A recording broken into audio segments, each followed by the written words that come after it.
Stanley Michael Bailey Hailwood. Now, many people consider him to be one of the best racers of all time. From 1958 to 1967, he competed in the Grand Prix Motorcycle World Championship and he also competed in Formula One. Because of his aptitude to ride motorcycles with a variety of engine capacities, Hailwood was dubbed as Mike the Bike. During his motorcycle career, Hailwood won 76 Grand Prix races, including 14 Isle of Man TT triumphs and 4 consecutive 500cc world title. But before we go into details, you know where to get your daily dose of motorsport adrenaline from. So if you've not yet subscribed to Fervent Motorsport, do it now, unless you're a slowpoke. But anyway, let's get back to this MotoGP legend. Stanley William Hailwood was a billionaire businessman and managing director of a motorcar sales company as well as a prominent motorcycle dealer. He gave birth to Hailwood in Oxfordshire. He had also raced in the years leading up to World War II.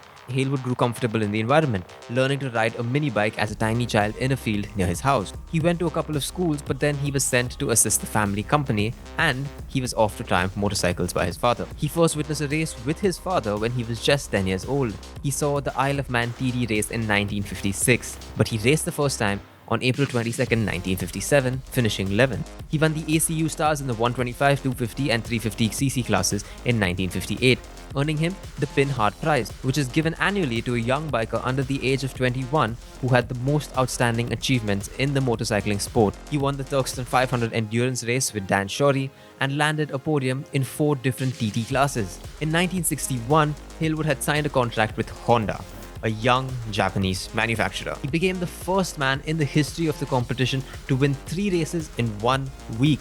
He won the 125, 250 and 500cc categories in the Isle of Man TT in June 1961.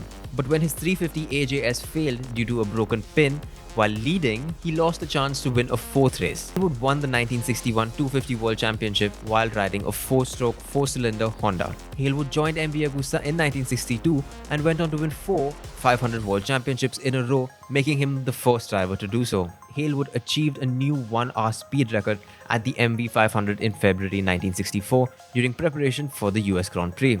Hailwood competed in a few UK tournaments with the Tim Kirby team in 1965. Despite severe rain, he won the Hutchinson 100 Production Series race at Silverstone. Along with the Turkeston 500, the Hutch was a major production race of the season.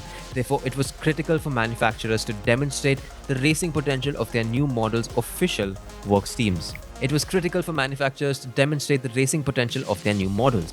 Official works teams were disqualified because this was a production-based race available to all entrants. Instead, machines were prepared and submitted through well-established manufacturer dealers. Following his time with MV Agusta, Hailwood returned to Honda and won 4 more world titles in the 250 and 350 categories in 1966 and 67. Hailwood showed up in a Honda CB450 Black Bomber with a sports fairing in the Motorcycle 500 race at Brands Hatch in 1966. It was unable to compete in the 500cc category because the FIM determined that it could not qualify as a production machine due to the presence of 2 overhead camshafts. The Isle of Man TT was a huge success for Hailwood.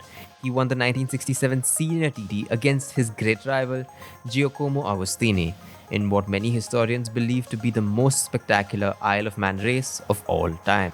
After suffering breakdowns in 67, Hailwood fled to South Africa where he launched a construction firm with his former motorcycle rider Frank Perez, finishing their first house in October 1967 and selling one to ex-racer Jim Redman.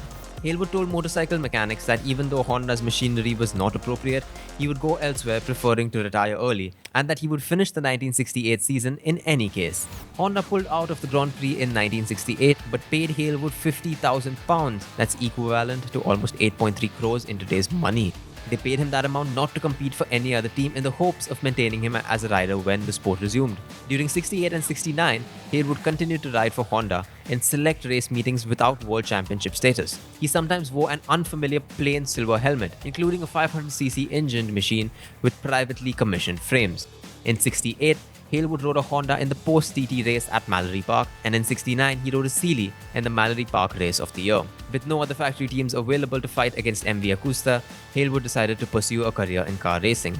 He finished third in the 1969 Le Mans 24-hour race in France in a Ford GT40.